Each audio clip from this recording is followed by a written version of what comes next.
What up, what up, what up? It's your boy Nino B. And it's your boy PMP Real. And this is your Part of My Perspective podcast. Yes, That's sir, right. yes, sir. What we got today lined up for him, man? Hey, man, you see it, man. We got my boy Dame in the building. Dame Dollar, man. Yeah. Appreciate you coming through, man. Oh, no problem at all, man. I'm a big fan of you guys. So you guys, as soon as you said come through, I was like, when is it, man? I'm ready to go. Appreciate it, man. It's a big day for us, too. This is our first interview, of course, on the podcast. So we definitely wanted to bring in somebody who we thought was not only knowledgeable, but could definitely give us some pointers, too, at the same time. So, again, we appreciate you having on, man. Truly appreciate the compliments, man. Appreciate being the first guest. So when you guys like blow up, I'm able to say I was the first guest on the show. Appreciate it. Definitely trying to get there. And man. speaking about your show, we have a couple questions that we wanted to dive into. Why don't you tell the people about the name of your podcast that you got out, The Real Deal, and then we can kind of jump into some questions that we got for you, because we got a whole bunch lined up for you, man. Yes, sir. So yeah, I do a sports podcast called The Real Deal with Damian Adams. It's real sports talk for a real sports fan. And I covered NBA, NFL, and boxing. And I just like to have fun on the show, but I don't run away from serious topics. So like the last few episodes been a little heavy with everything that's going on in the world, but I also like to have fun. So when you tune into The Real Deal with Damian Adams, you're going to get somebody who is going to have fun on the podcast, but also will tackle serious topics. I also try to get guests on who I know have knowledge of the sport, but also won't be scared to really speak their minds. So there's a lot of times you run into people who don't want to say certain things because they might want to interview a certain athlete or stuff like that. So I try to make sure I get people who aren't scared of those type of consequences when they come on the show. Absolutely. You want to start by telling the people what's the name of the podcast? So it's The Real Deal with Damian Adams. So if you search it on Spotify, Apple Podcasts, wherever you listen to podcasts, at Google Podcasts, it's on every single platform. Just search The Real Deal with Damian Adams. You got to put the full thing like a pimp named Slickback. And once you put the full thing in there, The Real Deal with Damian Adams, you'll definitely find it. All right. Now, any specific like days that you upload, or is it pretty much however your time? You pretty much put out your content based around your time that's available. So I usually do it once a week for the full podcast, usually either Sunday nights or Monday nights. I might drop a bonus episode every now and again during the middle of the week, but normally it's one episode a week on Sunday or Monday nights.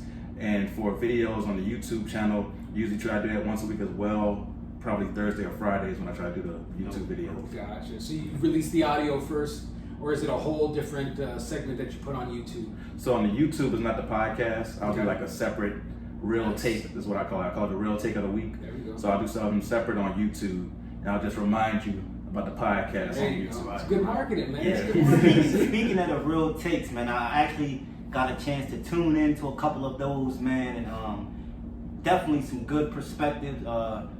Definitely value, your opinions and outlooks on, certain, like you said, man, when you tackled that Drew Brees, I think you nailed it, especially coming from a true fan, and that's being your team. I think you definitely spoke very well, about the situation, man, because there was a lot of people, man, who he was catching some slack, man, in the community, man, for sure.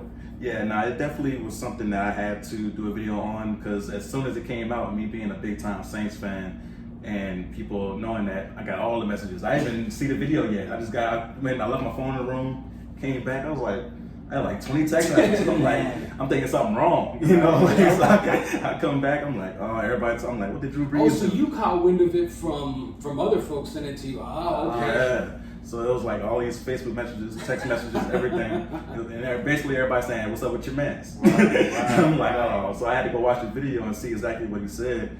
And he said that before. Like, he's always had that stance about, not disrespecting the flag and all that stuff. But you think now, especially now, he would see it.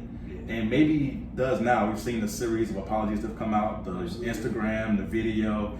Like, he's been apologizing more than, Michael Vick after he came out of jail. Like, he's been apologizing a lot. So maybe he does see it now. Mm-hmm. But in my video, I'm just speaking from the perspective of a black man from New Orleans who used to be in the military. So I think all those things, for me, those experiences, really give me a different perspective on it. Man, that's awesome. It's like you said, you get it from the military, huh?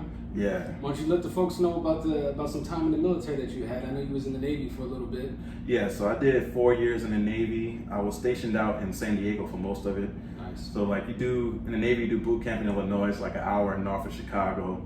and then you'll go out to A school. So for my A school is in Meridian, Mississippi. So Meridian, Mississippi, they got the Navy base, McDonald's, a hotel, and that's and that's about it. So you out there, you're just looking for the next place to go. And so after going to Illinois, I was like, it was during the wintertime too. So I'm from New Orleans. I only saw snow twice in my life. Wow. And you go up to Illinois, it's snowing. I got there at the end of October through December. Yeah. So it's snowing every day. Yeah. Right? And then it stopped snowing one day. And I'm thinking, okay, it's warming up. Not knowing like it was too cold to snow. Yeah, I just remember that day, and one of the chiefs was like, he used to mess with me like, New Orleans, you ready to go out there? I'm like, go out there? he's like, yeah, we got to march across the base. And I'm like, oh, it's a little warm outside today. I see it's not snowing. He was like, nah, it's -12. Man, crazy. Yeah, so we had to go out there, ski masks, scarves, like pea coats, everything on, Really? just march across the base. And after that experience of being there, I was like, I'm not doing the winter. No more. No more. So that's how I ended up in San Diego after I went to Meridian, Mississippi. But man, Such a beautiful place, isn't it? oh, San Diego, beautiful. You pay for it. Yeah. You definitely pay for it, but it's a beautiful spot, man. It's the beaches, and people are really laid back in San Diego. And for me, it just was a great experience because I had never been to the West Coast before. Gotcha. So coming from Louisiana, I had been like to Florida, East Coast, but I never been West Coast before. So San Diego's a big Navy town too. So when I said I want to go to San Diego, it was like, oh, we got you. Don't worry about it. We Yeah. shipping you guys out as soon as Yeah, possible. exactly. So yeah. What was like some of your experiences, while being, being in the military? So it's like any other job as far as you're gonna have your good times and your bad times, right? And for the good times though, it's like really memorable moments. So I did one deployment. I was gone for 9 months, and during that deployment, usually you'll go every 30 to 45 days. You'll stop at a port. So I got to visit Malaysia, Thailand, Dubai. So this thing international right Yeah, here. it was fun, man. Hawaii, also Singapore. Singapore was probably the most fun, or the most memorable because my ship, the basketball team of my ship, we got to play against the Singapore national team. Oh. Yeah, so that was pretty dope. It was a pretty dope experience to be able to do that. And now I can say I played against professionals. Heck yeah. So that was a pretty dope experience. And Thailand was probably the craziest as far as Will you elaborate on the crazy? What do you mean crazy? I mean, as much as you can, at least, you know what I mean, without putting out too much. But just to kind of summarize what crazy entails. So Thailand, I remember we first got off the ship and we were going to an adult establishment. We've all been there. Yeah, we've all been there. And when you first walk in, they have a bowl full of condoms right down on the counter. Yeah.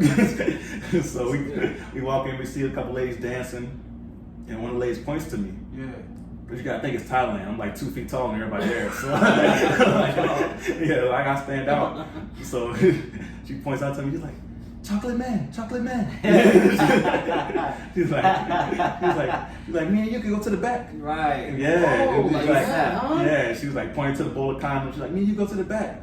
And I was looking around, and there was another lady there, I guess, who ran the establishment. She was like, it's okay. Oh, it's okay. Yeah, you got money. It's okay. It's okay. And I was like, nah, I can't do that. Because I just was like, it was a little too fast. It was like, it's for anybody. Yeah, exactly. I've been in one of those spots. They're kind of crazy, man. It's like a bathhouse, the Chinese spot.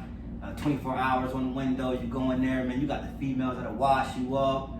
Yeah, it is a little crazy, like you said, the condoms on the hole. Yeah. It's wild, man. Yeah, it's definitely wild out there. And like I said, I was like, all right, I can't do it because I'm not the first chocolate man she said this to. You got money is what it was. Exactly. And then out there, the currency is so crazy that at the time I wasn't making nothing. I was like an E2, which means you're like at the bottom of the totem pole as far as rankings in the Navy.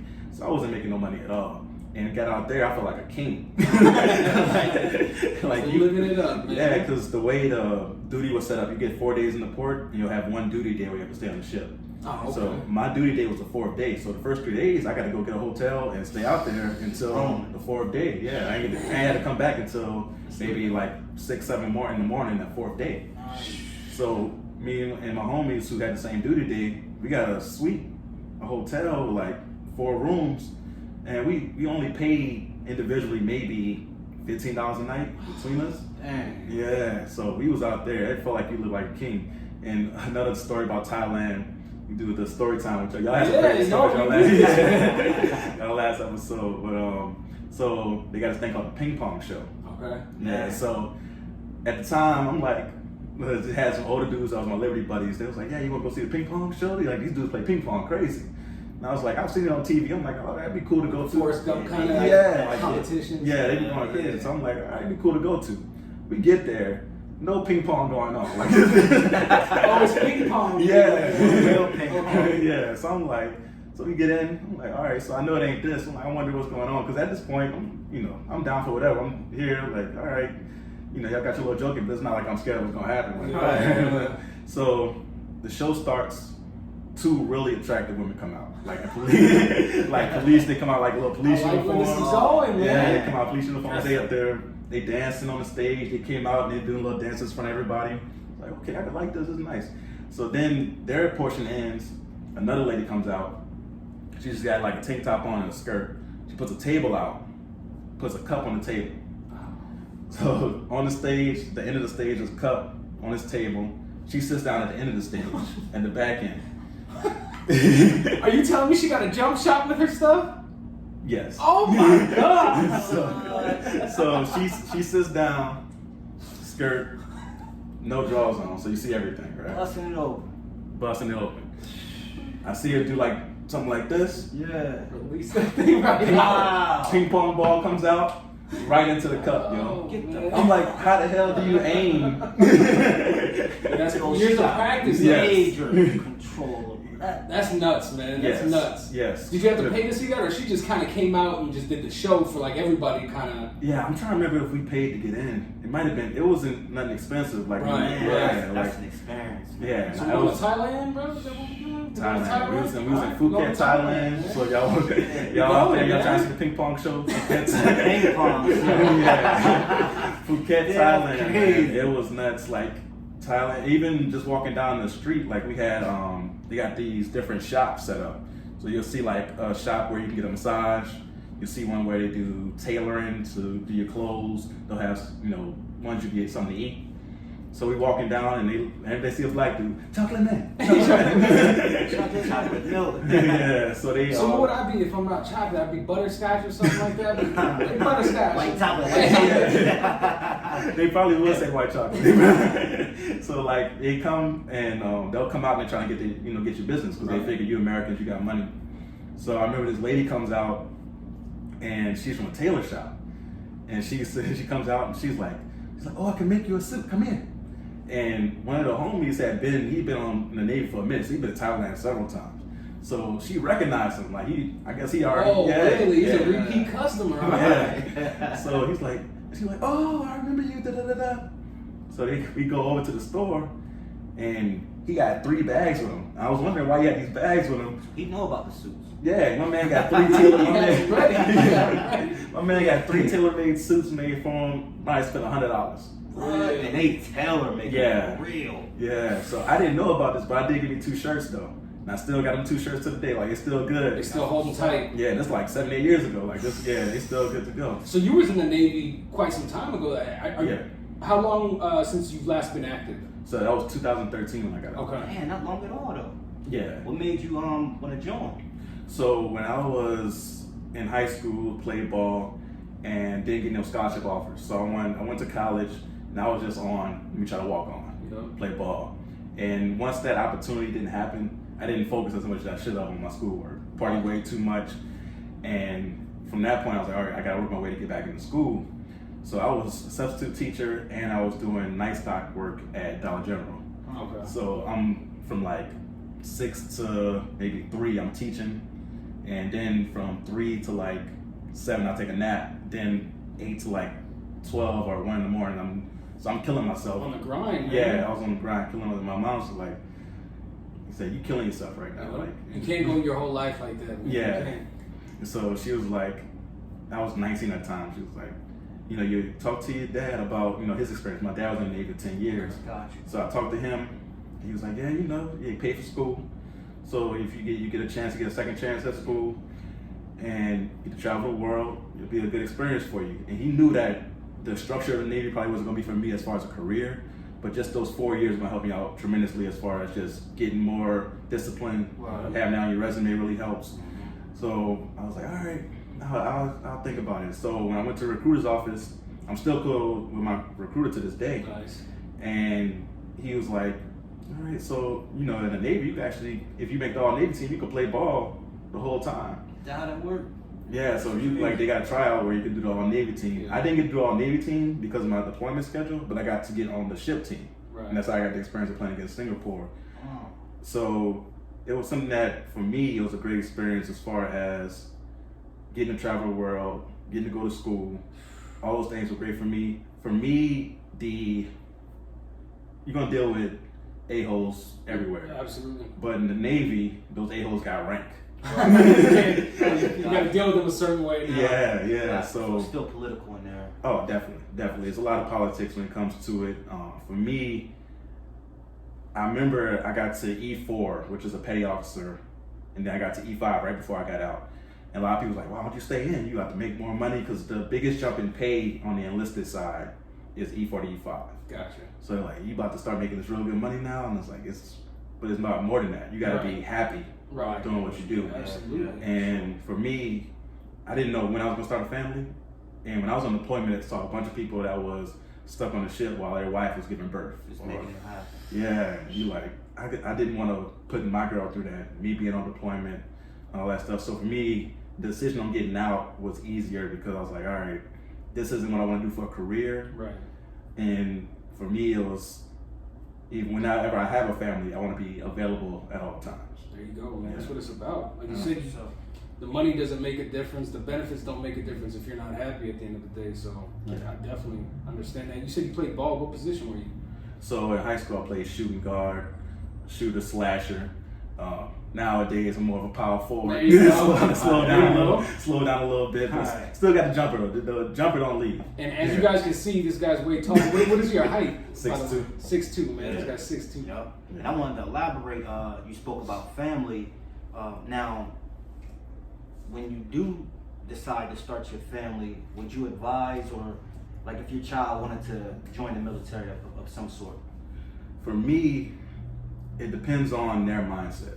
So by the time, if I have a son, my son's 18, and if he knows exactly what he wants to do, and say he wants to be a journalist or whatever, I know he go to school, get that degree in journalism, then he could be on his way.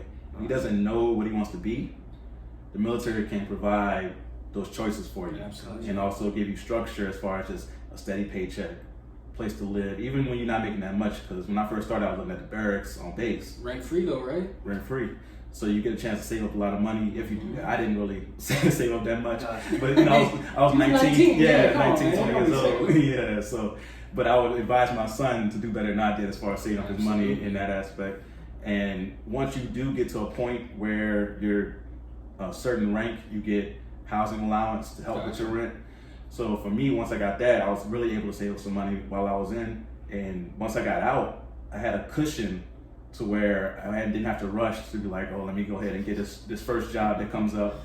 So that's what I would advise my son is, if he wants to do this career, that's cool, because my girl's brother is in the Navy and he loves it. Yeah. He's one of those lifers. He's been in 12 years now. He's going to do 20, 25. So if he's on that mindset, it's perfect. Absolutely. Yeah, because you can do it for a career. It's just tough because, like, my brother-in-law, he has a kid now. So he's going through that, what I was talking about earlier, as far as I didn't want to go through. Right. So, but if you love it, it's different. So for me, like, if, for example, if I was picked to cover the NBA for those 3 months while they're going to be gone, that would be something that would be worth it for me. Super dope. Because that's something that I love to do. Passionate about. Yeah, but for the Navy, it was cool, but it wasn't what I loved. Yeah. Definitely respect that, man. And, family salute. first, though. I mean, salute to you definitely. for serving. But like always, like I noticed, like, and it's been a topic of the conversation for a while, man. In America, like with the homeless, man, who served, like who's veterans. You know what I mean? Like that's something that's always like bothered me, man. Just seeing, I mean, homeless people in general, but to know that they served for the country, man, and it's not something, you know what I mean, like some type of foundation. And I know they have the, you know, like the VA, and they look out as, you know, as much as they can. Yeah. But like just to make sure that they have some type of sheltering, man, some type of, you know, for the PTSD that they deal with, some type of, like a pipeline to where they, when you get out, man, if you don't decide you want to re-enlist or you can't find a job right away, you still haven't. I think it's just a lot of things that they can like assist better with the veterans. And I don't know everything, but I just see a lot more veterans like holding up signs and asking for help. And I think that should be coming from the state, man, like unlimited amount of resources. No, I definitely agree with you. I've always said that combat veterans, people who actually fought, when they come back, they shouldn't have to struggle for anything. Yeah. Like, I'm not saying that we set them up in mansions, right? But they should have a nice 1-bedroom apartment when they come back, set up for them to go, and they should have like a nice cushion of 6 months, a year, or at least. Yeah. Bare minimum. Grocery expenses. Exactly. Yeah. So where they're able to make sure that they're doing everything correctly, because you, like you said, you come back from combat, man. That PTSD is real. It is. Yeah. So I know a few Navy SEALs who dealt with it, and it's a different mindset you have to be a Navy SEAL. Like when I was in boot camp and we doing our little training and we see what the Navy SEAls are doing, I'm like, that's different. Like you have to have so it is different type of training and stuff like that. Yeah. From the SEALs to the Navy, right? The boatmen pretty much and the SEALs are two completely kind of. Yeah, the training, like if you do the first level of basic training is the same, like the swimming test and all that stuff. The same. boot camp is where it's. Yeah, so once you say I'm gonna be a SEAL, like I saw their swimming test. So for hours we had to swim 100 meters, right, back and forth, which still isn't no joke. Like I had to do it a couple times to pass it. But for them, they gotta have a 40-pound back on, like So it's going real. out in the oceans carrying logs and stuff. Yeah. I see those crazy. It's insane the training that the SEALs go through. Yeah, you know what I mean. It's almost torturous at times. Yeah, I remember watching a documentary about SEAls dropping out because they figured that it was just torture. It wasn't training at that point. Yeah, no, it's a lot of them that you'll see. They call it the BUDS program. A lot of them will drop out of BUDS and then they'll get a regular job in the Navy. And I can't blame them. Right. Saying it because the BUDS training is in San Diego. So you would see, like, we would go and we do our little PT and you would see what they were doing. You were like, I see why people dropped out. Like this, like, because even me, I was in great shape at that time, but I couldn't do what those guys were doing. It was absolutely nuts.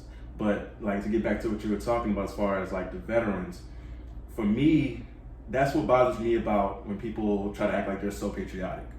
Because they'll see a veteran on the street and they'll just drive past them. Right. It doesn't really bother them at all. But then they see somebody kneeling for the flag, they're all outraged. Gosh, it's a good outlook right there. Yeah, so for me, I feel like people use their patriotism, quote unquote, to just get their point across on things that maybe they don't want us to say, right? Right. And for me, one thing that I noticed that was like, I was like, this is how you really tell the fakeness in patriotism. So whenever you have like a big boxing match, big fight, UFC, whatever, and there's a black dude and somebody from a different country, and the black dude's the American, who are most Americans rooting for? Yeah. Most of the time they're rooting for the other dude. Like from overseas or something like that. Yeah, and you're like, you got Pacquiao and Floyd, that's kind of a situation. Yeah. Even Floyd and McGregor, like I see a whole shift, like smokes. Exactly. So that's when I'm like, so people not really patriotic like they say, because when you root for the American if you so patriotic, but nah, you rooting for the dude that look like you. And I never thought about that. Pick and choose, man. Yeah, exactly. And it's all, like you said, it's all behind the political motive or whatever kind of morals that they have as to who they pick. And that's actually a really good outlook. I'm glad you put that out there like that. Yeah. No, speaking of boxing, man, just and not to stray too much away from the military, who you got coming up with the Tyson and the and Joshua coming up? Man, so the first all they got to get there, right? Right. Of course, this is all just in theory. Yeah. Let me ask this first. Will the fight still happen if Fury loses to Wilder? You know what I mean? Like, how does that go? I don't even think they're gonna fight, to be honest, right? Yeah, Wilder and Joshua still have to fight. Or Wilder and Tyson and Fury still have to fight. So that's why I was saying it still has to happen, because Wilder, we all know he still got that right hand. Yeah, it's gonna be in December too. Yeah, December. Yeah. So Fury, I believe, is a much better boxer than Wilder. So Fury should win again. Yeah, he should win in the rematch or the third fight. And if he does get to Joshua, I think Fury has the advantage with Joshua just because his size, like 6'9". Yeah, that is crazy. Like He's got him on length too. Yeah.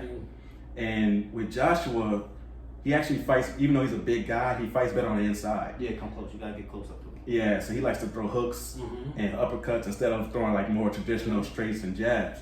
So with him, if he wants to come inside, he's going to take all them punches from Fury. Right. And Fury is slick enough to get away from those hooks and those uppercuts and keep hitting you. Kind of hit him, keep him on the outside, and use Yeah. the feet work to kind of, when Joshua approaches him, kind of go to the side. Exactly. Parry him out. Yeah, and for Fury at his size, it's crazy that he's able to do that. 6'9", 270. We've never seen anybody at this size be slick. Like that. He's agile for a big man. Yeah, he's very agile, and with Joshua, we've seen him go down too. Like we've seen Fury go down, Right. but we've seen Joshua go down, and we see his chin is a little weak. With Fury, he's gone down, but it's been to like somebody like a Wilder, who we know might have the most powerful punch of all time. Yeah. Remember we were talking about how that like chin that he has, man. Yeah. That's crazy. Yeah. Wow. Yeah. So like he you did said, rise up like the Undertaker. That's what we said in the last Yeah. pod, because I was saying that Tyson has a chin on him, man. He can take a punch. Yeah. He really can. But if Joshua could get in there on the inside, you think he has enough to take Tyson down if that does go down? He does have a powerful punch, and he has to get on the inside. I think that Fury's the better boxer, and he'll be able to maneuver better in the ring. Like distance. I was just about to say. 12, Yeah. Okay. 12 rounds. I think it was 12 rounds. 12 rounds decision. I would give it to Fury probably 7 rounds to 5, 8 rounds to 4. See, I'm putting my bet in right now. Call Vegas up, man. Since we're on boxing, man, like, you know, a little breaking news. It's been reported that Jamie Foxx is going to play Mike Tyson in an upcoming. I'm not sure if it's going to be a movie or just a docu-series, but man, Jamie Foxx has put on some pounds, some muscle. I think he's going to do that movie some justice. But do you think there's still a lot of stories or a lot of legacy that needs to be told as far as Mike Tyson goes? Yeah, the Mike Tyson story is an amazing story, just from him being this young phenom. He was out there knocking people out in the gym at like 14 years old, and the fact that he rose up to where he did so quickly and then fell so quickly. Right. And then was able to semi get back, but then we saw what happened once he got to better competition, and that competition wasn't scared of him anymore. Right. Like when he was dominating from 85 to 90, he was winning before he got in the ring. Right. Like people was out there just Yo, shaking. rightfully so, Yeah. man. You take your head clean off of one of that thing. Exactly. Like if you go back and watch the fight against him against Leon Spinks, you could see Spinks was done before He the was fight. shaking before- yeah. Before the fight even started, he was done. He was like, okay, this dude ain't gonna last one round. He didn't. So with Tyson, and once he lost to Douglas, and he went through all the things he went through, and then coming back in Holyfield and fighting Holyfield, and his story is crazy. I think Jamie Foxx will do a great job. It's been rumored for years now. Yeah, there's gonna be Jamie Foxx. I think he's the perfect person to play him. He can do the great imitation of him, and he doesn't do just a funny version. Like he does a real. This sounds just like Mike Tyson talking.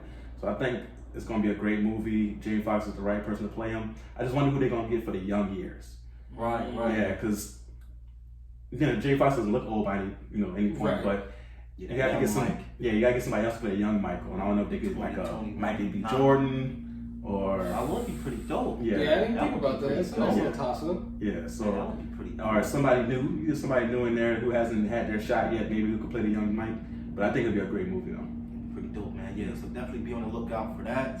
That's Mike Tyson docu-series, man. So just moving right along. So what are some challenges you faced so far since starting your podcast? Both good and bad though. Some milestones that you've reached. Because I seen that you posted you was in the top 40s, we'll say. Yeah. In your category and whatnot, and definitely congrats to that, man. That's awesome. Oh, thank you. Now, it takes a while to get there. Right. And for me, so the website that I use for my podcast to upload is Podomatic, and they have lots of sports podcasts on there. So it took me a long time to reach the top 100, and then it took me a long time to reach the top 50. And usually I don't post about numbers and results and things like that because people can take that the wrong way. Yeah, like, oh, he's bragging. Yep. Now let me not support him. Yep. But once I reached the top 50, I wanted to just say like, okay, I really appreciate people for supporting, for sharing. And one of the big challenges that you'll come across when doing something creative, podcasts, art, music, is just getting over the hump of people initially not supporting you. Right. It's something that, you know, because you got people that you've been cool with for years, you expect them to support you right away. Come on, Yeah. man. Talk about it, man. And they won't. You know, sometimes it'll be your closest friends who won't put that support in for you. Right. Why do you think that is? Not to cut you Yeah. off, but why do you think that is? Because I feel like it's almost the norm. Like it should be an automatic thing. Like if Yeah. you know I'm supporting you in any way that you do. How was that taken in? Like almost having to accept the fact that like, yo, he says he rocks with me, but I'm looking at that, he ain't checking nothing out. You know what I mean? Like, does that kind of play into anything as far as like keeping you motivated, or does it bring you down? Do you just kind of push it to the back, or? You have to just push it to the back. Gotcha. Because at first, I'm not gonna lie, when I first started the podcast, people not supporting was like, okay, kind of gets you down a little bit. You're like, all right, people not supporting, is it a good product? You start to kind of, you know, doubting yourself a little bit. But then you just have to remember, okay, let me search out for people who are looking for this. And once I started finding people who were looking for a new sports podcast, people who were saying, you know, I'm tired of watching First Take. I'm talking about the Cowboys, the Patriots, and then the same teams every day and doing the same talks. So I'm like, all right, check out my podcast. Let me know what you think, and you know, ask for people honest opinion. You know, because people don't want to hurt your feelings. So people, oh, it's good. But then you won't hear nothing else. Right. So I'm like, you know, give me your honest opinion. Let me know what you really think about it.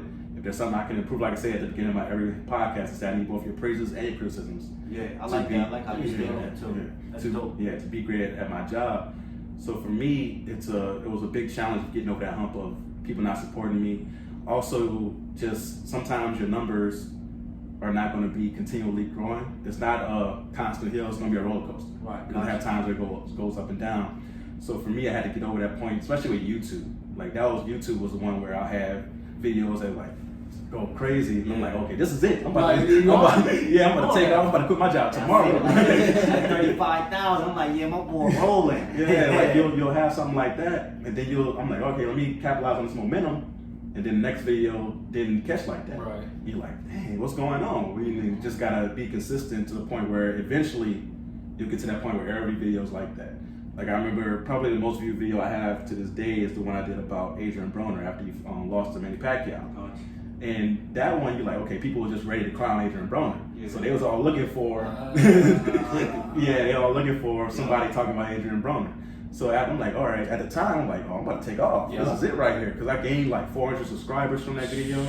Yeah, and I'm like, oh, this is it right here. I'm about to just start taking off. And then it didn't. It's like, dang. And you get down on yourself and you're like, all right, let me just concentrate on the podcast. But what you have to do is, if it's YouTube, if it's your podcast, be consistent and be to the point where you're like, all right, the numbers don't affect you because you know you're putting together a quality product. Gotcha.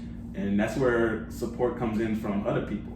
Like it could be somebody who's not really close to you comes out and says, hey man, I really like that last episode. Right. You do need that because from time to time you'll get like, man, I see people are listening, I see people are watching, but nobody's saying anything. Yeah. But every once in a while you'll get somebody. And I swear it always happens when I'm doubting myself. Whenever I'm getting down, that's when somebody comes into my inbox and says, hey man, I really like that last episode. I've been listening to you for a while. It's really Makes a good. difference, a huge difference. It does, because your morale, just as a human being, absolutely. You need positive something. reinforcement. Yeah, exactly. Definitely, man. And thank you for sharing that too, because like you said, it's not too many people that's gonna give you the real, and that's why we brought my man Dame on. You know what I'm saying? It all ties into the name, man. Pay attention, people. But I appreciate that, man. You know, and since from day one, man, I want to say like we spoke off air, man. We appreciate your support. You know, since starting out, man, like you always show support, man. Been very vocal about, whether it's the audio, the podcast in general, the gaming, and so we really appreciate the support, man, and definitely wish you nothing but success, man, and growing as far as like reaching your milestones that you set forth for yourself as well for the podcast. Man, I appreciate that, man. Definitely the same feeling is mutual, man, because I want to see you guys blow up. Like I said, I want to be able to tell people I was the first guest on part of my perspective when it blows up. So I'm definitely rooting for you guys, man, because anybody who creates any type of way, you see somebody else creating and you see them putting in the work and really doing it, you want to see them succeed. Absolutely. So for me, whenever I see anybody, because you might see my stories someday on Facebook and Instagram, and I have like 5 different podcasts I listen to that day. And I'm like, is everybody who I'm trying to see succeed? That's everybody awesome. who I see really putting in work, who really wants to do it, I'm gonna support. That's genuine too, right there. That's genuine too. Yeah, that is genuine. So moving right along, man.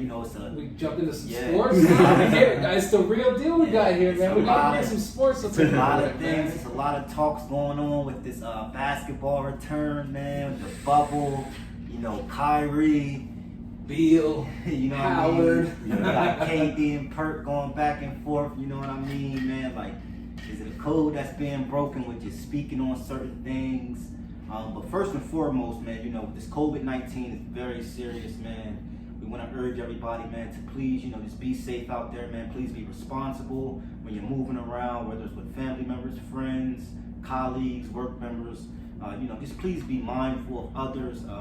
Whether you're feeling healthy, you have symptoms, whichever it may be, man, just please be responsible and think of others as well. So just jumping into it, so COVID-19 has been the talk of the basketball bubble. We'll just call it that.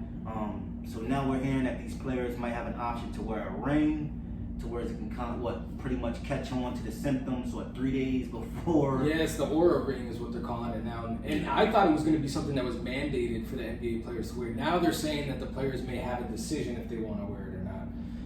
Do you think, let me ask you just flat out, do you think the NBA is going to start on time in Orlando with everything going on right now? I do think so, because there's so much money at stake. Because they're saying that if they don't have the rest of this season, it's going to affect next year as far as the salary cap, how much people can make. So that's why you see people like Austin Rivers saying, we don't all have that Kyrie money.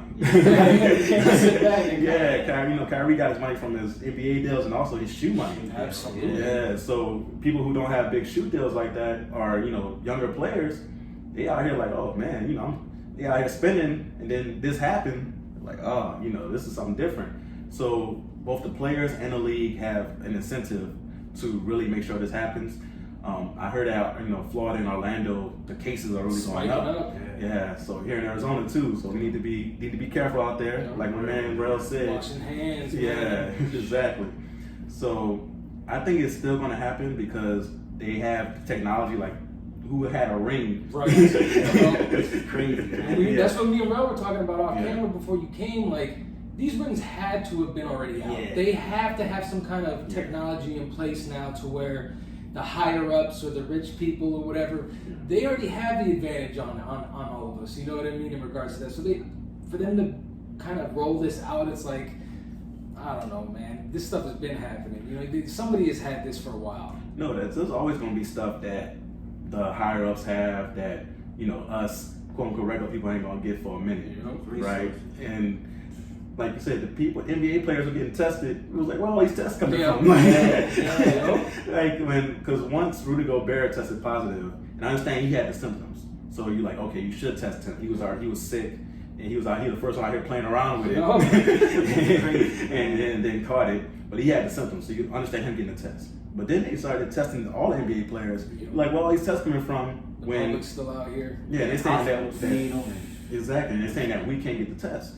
So I figured that next step, which we see is that ring, NBA is going to be the first ones to get that. I'm pretty sure the NFL is going to get it. The NFL just has so many players that I don't know if they'll be able to do it. 53-man roster, man. That's different right there. Yeah. And even travel-wise, you think like the NBA is not that big of a team. You get a 53-man NFL team to go to one spot to play. Where are you going to find a hotel for all those trainers? You got equipment. You got... You know what I mean? It just doesn't make sense. But so you do still see the NBA pushing on come July 31st. I do see them pushing on, trying to get it through. I hope so. From the real deal himself.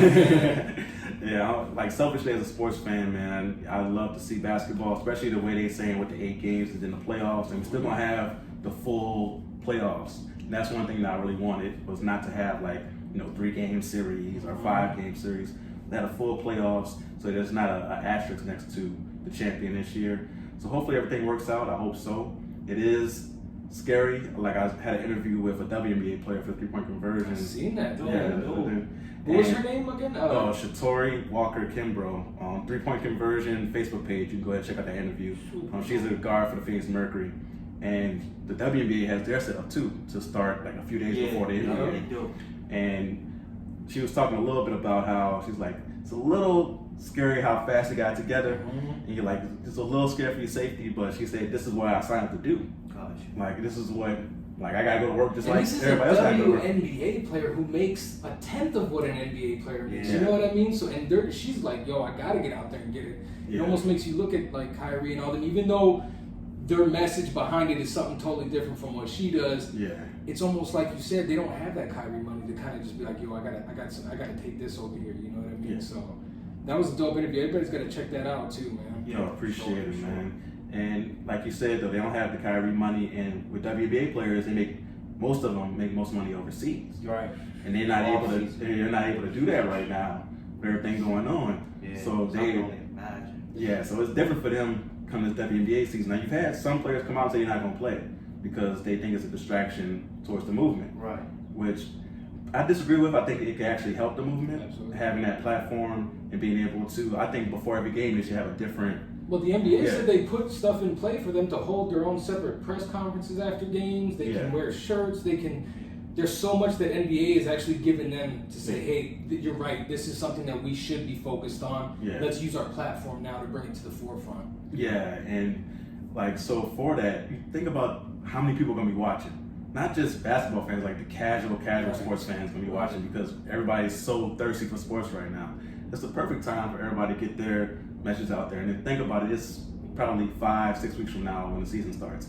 People who are protesting now might grow fatigued by that point. And you're thinking, okay, they're a little tired from protesting. We're still gonna be waiting for the trial to happen with the animals who killed George Floyd.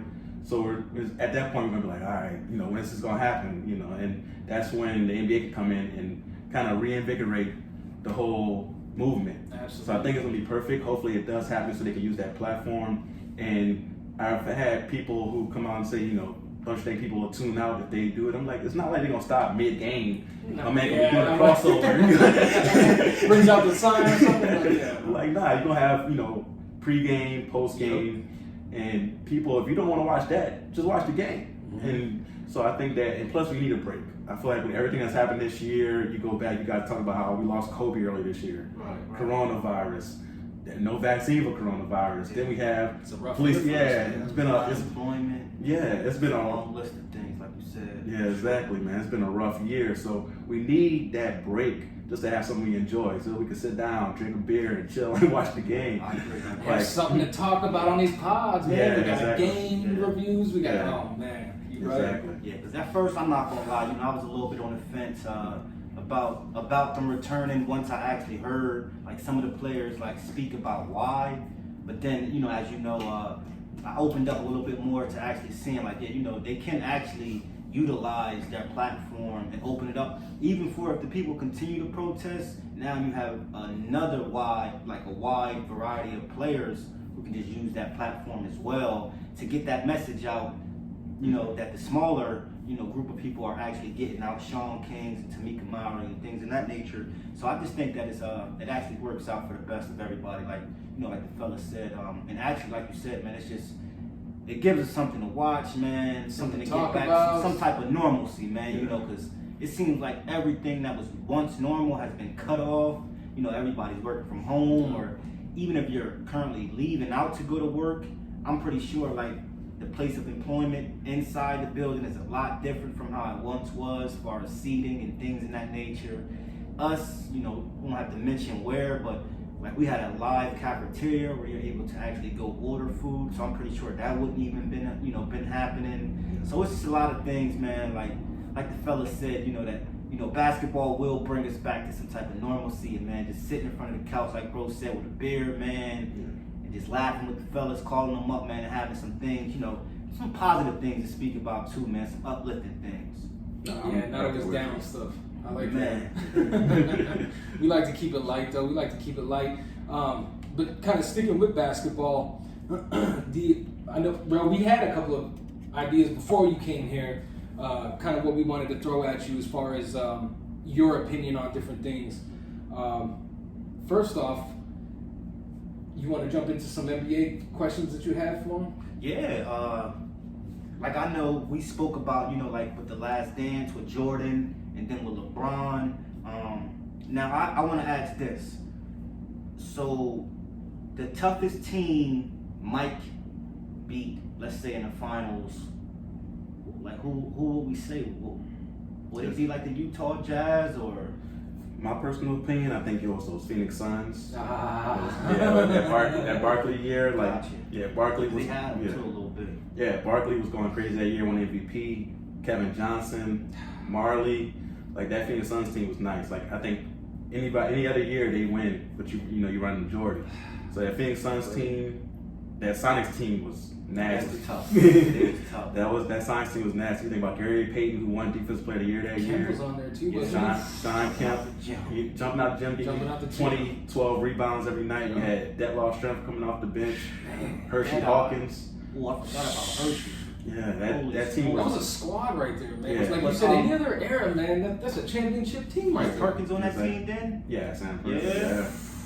Holy, That's a squad, man. Yeah, so you think about Phoenix Suns. The Phoenix Suns, I think, were the best team. That Sonics team was nasty too. You think about Sam Perkins; he was ahead of his time as far as him being a big man who spaced the floor like that and give you space for Sean Kemp to catch all the alley-oops.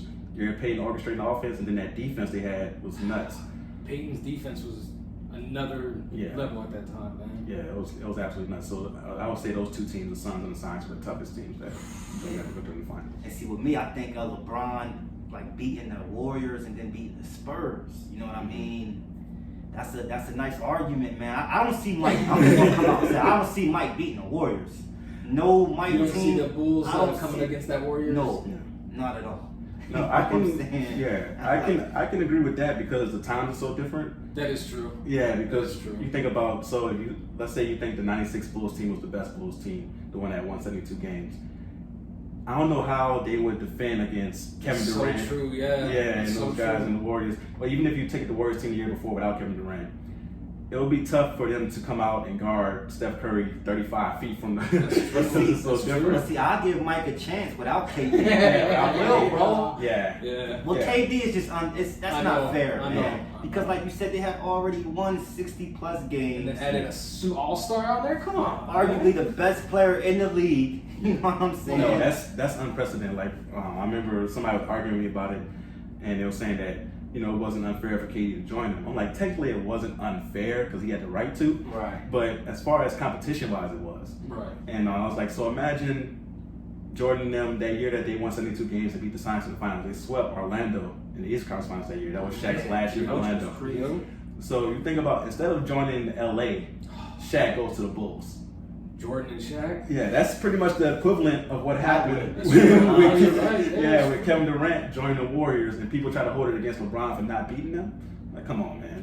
That first year. You forget how whack those playoffs was that first year. Kevin Durant. Yeah, everyone was running through teams. Yeah, they Everywhere, just ran through everybody, and the one game they lost, Cleveland had to break the record for threes made in the playoff game. Yeah, right. Just They to were be- going off on that game. though. Yeah, just to be in that one time. So that team probably the greatest team of all time. That first year Kevin Durant was in Golden State, that team's unstoppable. Like, I don't see any Bulls team beating them. The '96 Bulls, their defense was crazy, so I'll give them a challenge because Scottie could somewhat stay in front of Kevin Durant. Harper was on that team too, Yeah, wasn't he? Ron Harper will be able to stay in front of Steph. Yep. You probably would put Jordan on play just so he can stay in one spot and not get too tired chasing Steph around. And it would be a really good series, but I would see Golden State winning because they have too much firepower. You got Warriors in 6. Warriors in 6. I would say 7 just because I feel like it's hard to beat Jordan. Go in 6. 7. Yeah. Somebody He's push a it killer. 7. Speaking of KD, now that we're on the topic of the Warriors, who's the better, I guess, more pure scorer, KD or Melo? Ooh, that's a good one. Melo in his prime. Melo in it, both of them in their Because I know prime. Melo can still get buckets. Oh yeah, now he can. But Yeah. think of him in his prime when he Ooh. was really. Scared. I mean, Denver Nugget, New York. oh yes, Yeah. I'm talking with the headband. My like, man had the braids from yeah, couple years. man, he was a beast back then. Who Melo, would have? I'm gonna go KD just because KD's size, man. He's 7 feet and he's pretty much a shooting guard. Like it's it's nuts the fact that he can come up to you and just pull up from 30, or he can cross you, pull it up. Yeah, it's hard to contest his shots. Exactly. With Melo, he's just a mid-range killer. Once he gets that ball in the mirror, he still do it today. There was a game against New Orleans before everything stopped where Zion got put on him. I don't know if y'all remember the highlight. and Zion was on Zion. You know, Zion's young, so he's ready to jump at everything. Yep. So he hit with a pump fake. Yeah, Welcome to the NBA. Huh? Yeah, Zion's going all around. He just swish. So he still got those skills like that he had during those years, but as a pure scorer, I think Kevin Durant honestly might be the best pure scorer ever. Yeah, because his skill, the way that he can shoot and drive mid-range, there's no weakness really in his offensive game. With Melo, you could say, okay, his three-point shot, it took a little while to get on. And with Kevin Durant, as soon as he came in the league, could shoot, got a little stronger those next couple of years. He was posting up after that. There's no weakness in his game, really. Better pure scorer than Harden? Harden, for me, I'm not a fan of Harden's game. Gotcha. Talk about it, man. Talk about it. Elaborate, man. What's going on with Harden? So for me, Harden is unbelievable. Like, to be able to put the points he's putting up is nuts. Like, you have to have skills to do it. So I do respect what he's doing. But when you watch Houston play, you're literally watching him dribble and everybody else standing around, and they might do a pick and roll every once in a while, but not with this new team where they're doing the micro ball. It's just him dribbling. You'll have people helping, then he'll pass up to three, whatever. But when he drives, sometimes it feels like he's not playing basketball. He's playing let me get foul ball. And for me, that's not fun, especially being a ball player. I can just imagine the frustration I would have guard him, especially if I'm playing good D, and then he does that thing where he's grabbing your arm, and he's like, oh, ref. Yeah. And you like, come on, man. So for me, I want you to play ball. If I foul you, okay, I fouled you, but don't go the extra mile to grab me and then create the foul. Like, so for me, I was like, come on, man. So I do like respect James Harden's game. He's an excellent scorer. Like, best ASU player ever? Probably so. Right? Yeah, probably so. I'm thinking now of ASU's history, trying to think about it in my head. Yeah, he's probably the best, especially like as far as in pros. Yeah, he's the best ASU player. And that's why sometimes I forget he went to ASU. We went to the Suns Houston game, and they had all Harden jerseys. I was off guy. He went to ASU, so everybody was rocking for him. But yeah, he's like I said, when he's on and he's hitting us step back threes, which I still think is a travel. But he's phenomenal. But sometimes watching him, there's been games where he went to the free throw line 20 times, and it's like, come on, bro. And I remember one game, somebody from the fans yelled out, like, this is boring. And he yelled back out, tell him stop following me then. But Harden. Trolling for him, huh? Harden I respect, but I'm just not a big fan of his game on the Houston Rockets. Watching them play. Understandably. Yeah. And I think that's why I love Russ. You know, anybody Russ. I mean, I love LeBron, but Russ is my favorite player in the league. You know what I mean? Whether a horrible shooter, I just think the intensity comes. You know what you're gonna get from Russ, man, 100%. You're gonna get a good night, bad night, but you can get that from LeBron. You know what I'm saying? Yeah. But you know, unmatchable.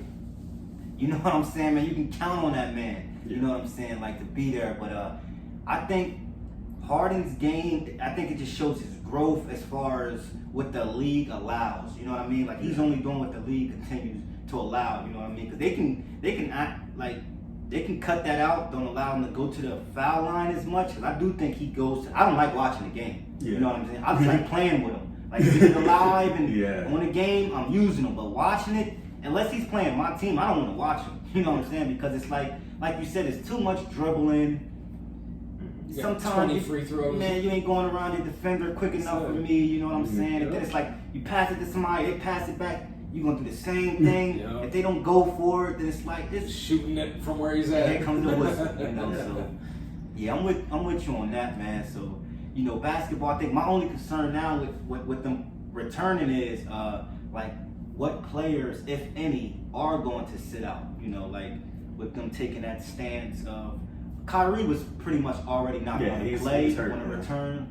And I think, you know, he was kind of upset that they weren't even going to allow him to come out to the facility to even be of support for the team. And that could be pretty new for players as a whole. You know, most players, if they're injured, they'll come, you know, during the playoffs and sit on the bench, you know, for some support. Some will, some won't. Kyrie didn't do that for the Boston series last year or Boston games when he played against the Nets. So I'm a little wishy-washy when it comes to Kyrie. You know what I'm saying? He left my boy LeBron, you know, high and dry, you know, in Cleveland. So, you know, I hold a little vendetta against my guy. But I respect his game, like Dame said, you know, with Harden. My thing is just, like you said, safety. But if a superstar contracts the COVID-19. Like, if LeBron gets it, if Harden gets it, if a fucking Kawhi Leonard gets shut it, it all like, down right then and yeah, there. what do you do? You know what I mean? Like, LeBron was perfectly already making a push. How many games did we have left when it suspended? About 20? Yeah, probably like 20 games. Yeah, he could have made a push to get the MVP. Now they're just like, okay, we're going to give it to Giannis. You know what I mean? Yeah. Which I don't think is fair, but okay, I get it. It's just a lot of questions that I have as a fan. You know, because like I said, we're going to be watching, and it's like, you know, the fans aren't going to be involved. You know what I mean, man? Like, are the players going to be mic'd up? Like, are they going to be playing some music? I think they should have did like a fan, like a questionnaire, like, hey man, what would you guys like to see? You know, what would you guys like to, or something like that? Yeah, like would you guys like to see behind the scenes, like before we air the game? Cause you gotta bring some type of excitement. I mean, NBA is dope, but like when you get some of those, the Heat versus the Pacers or something like that, when just listening to the players, like I actually want to see the, like, you know what I mean? So I'm just open, man, to see, you know, what type of I think it's just the uncertainty that everybody has about That's it because nobody knows really detail-wise. I know Mark Cuban got out there and said that he was pushing for Orlando. They finally got Orlando, but it's like, okay, but what about the details? Like, you know, when are those coming out? I feel like they're holding everything back for whatever reason. I want to say NBA's coming July. I guess it's my pessimistic. I just have this feeling they're gonna be like, you know what, guys, we gotta hold out a little bit longer. You know what I mean? I have that sense of feeling because it's like we don't know the details. Nobody knows. Even the players that when they did that 80 player call, I believe it was last week that Beal and them were in, they were even saying like they were pressing them to be like, hey, but we need to know details about it. And it's kind of still up in the air. But going back to what Ro was saying, what players do you see actually taking that stand and being like, no, look, like this is it for me? You know, you have Dwight Howard out there, you got Beal, you got Bradley, you got a couple of other players, but like I said, there was 80 players on that phone call. Bron, of course, not being one of them. Who do you think is going to be showing up to this July 31st thing? Honestly, I think all the players will show up. Okay. Dwight Howard, you know, said that with, you know, about not coming back as far as, but his statement was really vague. He was like, no basketball until everything's solved. Right.